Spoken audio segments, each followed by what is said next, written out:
Friends, आज हम एक बहुत ही इम्पॉर्टेंट पैटर्न सीखेंगे और इस पैटर्न को यूज़ करके हम ढेर सारे इंग्लिश सेंटेंसेस बनाएंगे। तो चलिए फ्रेंड्स, वीडियो शुरू करते हैं। फर्स्ट पैटर्न है आई जस्ट थॉट। आई, ये जो डी लिखा हुआ है ना फ्रेंड्स, ये कॉन्ट्रैक्शन फॉर्म है आई वुड की। ठीक है, आई वुड और रेस्ट ऑफ द सेंटेंस आएगा और इसका मतलब होता है मैंने बस सोचा कि मैं ऐसा कर लूं। ठीक है, जैसे कि सेंटेंस हो सकता है मैंने बस सोचा कि तुम्हें फोन कर लूं। हम ऐसे कब बोलते हैं ये सेंटेंस अपनी डे टू डे कन्वर्सेशन में कि मैंने बस सोचा कि तुम्हें फोन कर लूं। अब ये जो पैटर्न है ना, इसमें यहां से लेके यहां तक का तो पूरा सेम रहेगा। आई जस्ट थॉट आई वुड, उसके बाद में आपको सेंटेंस को ऐड करना है। मैंने बस सोचा कि तुम्हें फोन कर दूं। ठीक है, तो कैसे होगा इसका ट्रांसलेशन? इसका ट्रांसलेशन होगा आई just thought I would give you a call. Give you a call मतलब तुम्हें फोन कर दूं। ठीक है, सो ट्रांसलेशन होगा आई जस्ट थॉट। सोचने को हम क्या कहते हैं? थिंक। थिंक की सेकेंड फॉर्म आएगी थॉट, THOUGHT। ठीक है, थॉट। तो I just thought I would give you a call. Friends, ये सारे स्ट्रॉन्ग पैटर्न्स हैं जिसे आप अपनी स्पोकन इंग्लिश में यूज कर सकते हैं। ठीक है, मैंने बस सोचा कि ये पूरा सेम रहेगा, तुम्हें एक मैसेज कर दूं। हम बोलते ही हैं ऐसे अपनी डे टू डे कन्वर्सेशन, मैंने सोचा कि तुम्हें एक मैसेज कर दूं। ठीक है, तो कैसे होगा translation? I just thought I would drop you a message. I just thought I would drop you a message. अब देखिए, मैसेज करने को हम कहते हैं, यहां पर हम जो इंग्लिश वोकैबुलरी यूज करते हैं ड्रॉप करना, मैसेज ड्रॉप करना।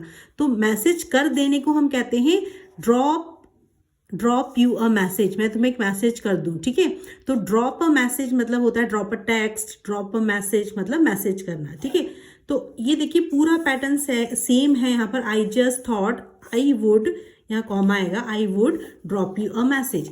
अब एक और बन सकता है इससे सेंटेंस, मैंने बस सोचा कि तुम्हें बता दूं। तुम्हें बताने को हम कहते हैं लेट यू नो। ठीक है, क्या कहते हैं? Let you know. तो पूरा का पूरा जो पैटर्न है सेम आएगा, आई just thought I would let you know. ठीक है, तो क्या होगा? आई जस्ट थॉट आई। अब देखिए, ऐसे आप इस तरीके से लिख सकते हैं, I would let you know. ठीक है, मैंने बस सोचा कि आकर तुम्हें ये दे दूं। अब देखिए फ्रेंड्स, यहां पर आकर तुम्हें ये दे दूं, इसके लिए हम यूज करते हैं ड्रॉप बाय। ठीक है, किसी से हम जब अचानक मिलने आते हैं उस वहां पर भी हम ड्रॉप बाय यूज करते हैं। ये एक फ्रेजल वर्ब होता है जिसका मतलब होता है अचानक मिलने आ जाना। या फिर ड्रॉप बाय का एक और मीनिंग होता है थोड़ी देर के लिए मिलने आना। किसी आप थोड़ी देर के लिए मिलने आ रहे हैं किसी काम के लिए, तब भी हम ड्रॉप बाय यूज करते हैं फ्रेजल वर्ब। अब जैसे कि यहाँ पर आप ये सोच रहा है, मैं सोच रही हूँ कि बस मैं आके उसे ये दे दूं। ठीक है, आकर इसे दे दूं, तो I would drop by to give you this. I would drop by to give you this. तो I just thought I would drop by. अब देखिए, मैसेज ड्रॉप करना एक अलग चीज है, ये इसमें ड्रॉप बाय आ गया है, इसके साथ में आपका प्रपोजिशन आ गया, इसीलिए इसका मीनिंग चेंज हो गया। इसका मीनिंग हो गया है आप किसी से थोड़ी समय के लिए मिलने आना या अचानक बिना बताए इन्फॉर्म किए मिलने आना। ठीक है, तो I would drop by to give you this, आकर तुम्हें दे दूं। अब ऐसा हम देखिए, ड्रॉप बाय को ऐसे भी यूज कर सकते, मैंने बस सोचा कि आकर तुम्हारी किताब लौटा दूं। ठीक है, वो रास्ते से गुजरा था, उसने कहा चलो मैं इसको ना किताब लौटा देती हूँ, तो आप जाके इसको बोलते हैं कि मैंने बस सोचा कि आकर तुम्हारी मैं बुक लौटा दूं। ठीक है, तो कैसे बोलेंगे? आई just thought I would drop bye and return your book. I just thought I would drop bye and return your book. कि मैं तो बस ऐसे ही आ गया तुम्हारी बुक रिटर्न करने के लिए, इसका ये मीनिंग निकलेगा कि आई जस्ट थॉट, मैंने बस ये सोचा कि चलो मैं तुम्हारी बुक रिटर्न कर दूं। तो यहाँ पर ड्रॉप बाय का मीनिंग ये निकल रहा है कि मैंने सोचा कि चलो मैं आके तुम्हारी बुक रिटर्न कर दूं। मैंने बस सोचा कि घर जाने से पहले तुमसे मिल लूं।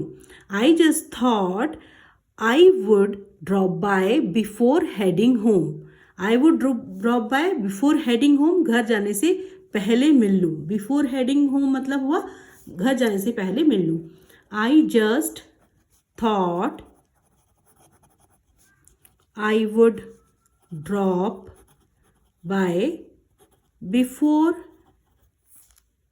Heading home. सो देखिए फ्रेंड्स, पूरा का पूरा पैटर्न सेम ही है। आप इससे बहुत सारे सेंटेंसेस बना सकते हैं, अपनी स्पोकन इंग्लिश में आप यूज कर सकते हैं। आई just thought I would, I just thought I would, I just thought I would, सब जगह आपका सेम पैटर्न आया है और रेस्ट ऑफ द सेंटेंस आपको यहाँ पर बनाकर यूज करना है। तो आपको किस तरीके से इसे याद रखना है? आपको याद रखने का तरीका है I just thought I would. अब जैसे I just thought I would call you, मैंने सोचा कि तुम्हें फ़ोन कर दूँ। I just thought I would ask, मैं तुमसे पूछ लूँ। I just thought I would check, मैं जाके तुमसे कुछ चेक कर लूँ, देख लूँ चीज़ें। आई just thought I would let you know, मैं तुम्हें बता दूँ। ठीक है।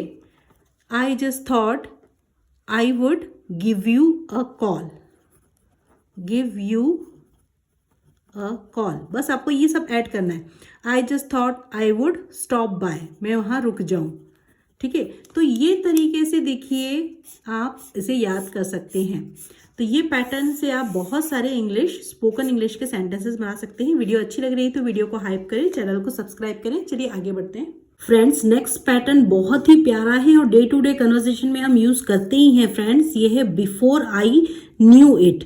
देखिए, नो का मतलब होता है पता होना, ठीक है, और इसकी सेकेंड फॉर्म होती है न्यू, थर्ड फॉर्म होती है नोन। यहाँ पर हम पास्ट की बात कर रहे होते हैं, इसीलिए हम यहाँ पर लिखते हैं पता ही नहीं चला और ऐसा हो गया। ठीक है। तो इसीलिए इसके लिए एक्सप्रेशन है, इसके लिए पैटर्न है एक पूरा का पूरा। पता ही नहीं चला को हम कहेंगे बिफोर आई न्यू इट, पता ही नहीं चला और वीकेंड खत्म हो गया। हम ये बोलते हैं पता ही नहीं चला और एक पूरा सप्ताह खत्म हो गया, वीकेंड पूरा खत्म हो गया। जो सैटरडे संडे की छुट्टी होती है ना, तो हम कहते हैं कि पता ही नहीं चला कैसे वीकेंड खत्म हो गया, 2 दिन कैसे खत्म हो गए पता ही नहीं चला।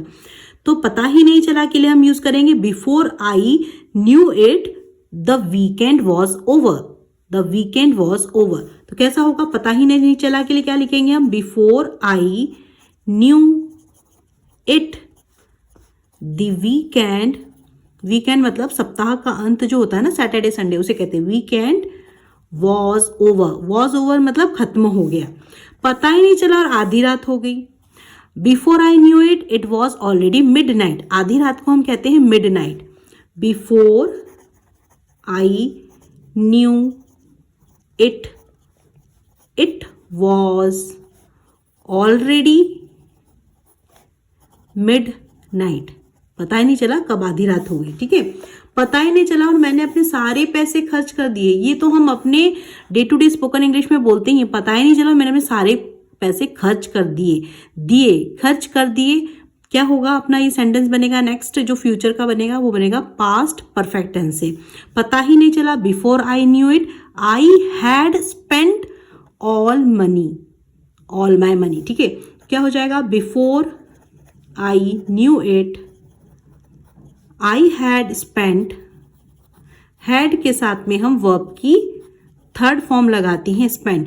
तो स्पेंड का थर्ड फॉर्म होता है spent. Spend, spent, spent third form है इसकी, वर्ब की थर्ड फॉर्म स्पेंट है।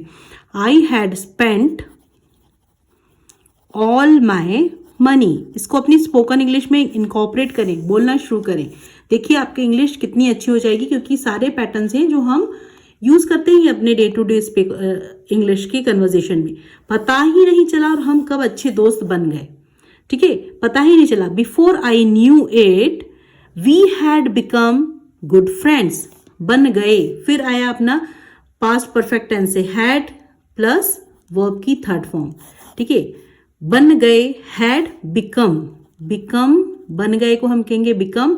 सेकेंड फॉर्म होती है बिकेम, ओ की जगह ए आ जाएगा और थर्ड होती है बिकम। तो बिकम हम लिखेंगे। Before I knew it, before I knew it, हमें पता ही नहीं चला कब हम अच्छे दोस्त बन गए। हम क्या रहेगा, we had become good friend, we had become good friends. ठीक है, पता ही नहीं चला कब मैं 40 साल का हो गया। बोलते ही पता ही नहीं चला यार कब 40 साल का हो गया, पता ही नहीं चला कब मैं 30 का हो गया। बोलते ही अपनी स्पोकन इंग्लिश में कैसे बोलेंगे, before I knew it I had turned 40, before I knew it I had turn, turn मतलब मैं हो गया, आई हैड टर्न, टर्न का हो जाएगा turn, second form, third form आएगी टर्न। ये टर्न की थर्ड फॉर्म है टर्न, इसकी सेकेंड फॉर्म भी टर्न ही होती है। आई हैड टर्न 40, FORTY 40, या ऐसा भी कह सकते हैं before I knew it I was 40, मुझे पता ही नहीं चला कब मैं 40 का हो गया। ठीक है, before I knew it I was 40, ऐसा भी आप कह सकते हैं आई वॉज 40। ठीक है, अब जैसे कि आपको यही आपको कहना है प्रेजेंट टाइम में। बिफोर आई नो इट क्या हो जाएगा, न्यू का फर्स्ट फॉर्म होता है नो, KNOW, नो। ठीक है, तो बिफोर आई नो इट हो जाएगा। ठीक है, बिफोर आई नो इट हम प्रेजेंट और फ्यूचर टेंस सिचुएशन में यूज करते हैं, used when talking about something that will be happen soon और इज एक्सपेक्टेड टू हैपन। हम ऐसा कि अभी अभी होने वाला है, या हम ऐसा कयास लगा रहे होते हैं कि ऐसा हो जाएगा। जैसे कि हम कहते हैं पता ही नहीं चलेगा और घर जाने का समय हो जाएगा। कोई भी इवेंट में आ रहे हैं, एंजॉय कर रहे हैं, अच्छा लग रहा है, हम बोल रहे पता ही नहीं चलेगा और घर जाने का समय हो जाएगा। यार पता ही नहीं चलेगा, बिफोर आई न्यू इट हो जाएगा, फ्यूचर टेंस से सेंटेंस बनाना है। Before I know it it will be time to go home, before I know it will be time to go home, पता ही नहीं चलेगा और वीकेंड खत्म हो जाएगा। Before I know it the weekend will be over, the weekend will be over. ठीक है, पता ही नहीं चलेगा और वीकेंड खत्म हो जाएगा। ठीक है, वीकेंड विल बी ओवर। तो इस तरीके से आप इसे अपनी स्पोकन इंग्लिश में इनकॉर्पोरेट करें। एक ही पैटर्न से मैंने बहुत सारे सेंटेंस बनाना सिखाए हैं, जिससे कि आपको ये पैटर्न्स अपने आप इजीली बनाना आ जाए। एक पैटर्न खुद से बनाया, कमेंट सेक्शन में कमेंट करें। Friends, Ganesha metal wall hanging और वुलन रिंग वॉल हैंगिंग मैंने खरीदा है फ्लिपकार्ट से। डिस्क्रिप्शन बॉक्स पे मैंने लिंक दिया है, आप वहाँ पर लिंक पे क्लिक करके इसे खरीद सकते हैं। बहुत ही रिजनेबल रेट पे ये गिफ्ट आइटम है, तो आप इसे गिफ्ट भी कर सकते हैं। So friends, if this video add any value in your English learning journey, please do subscribe my channel and don't forget to hit the bell icon, जिससे कि मुझे आपका प्यार और मोटिवेशन मिलता रहे और मैं आपके लिए बनाती रहूँ इसी तरह की daily Hindi to English paragraph की यूजफुल कंटेंट की वीडियोस। तो thanks for watching my videos, keep learning, keep growing, keep watching. Thanks for watching my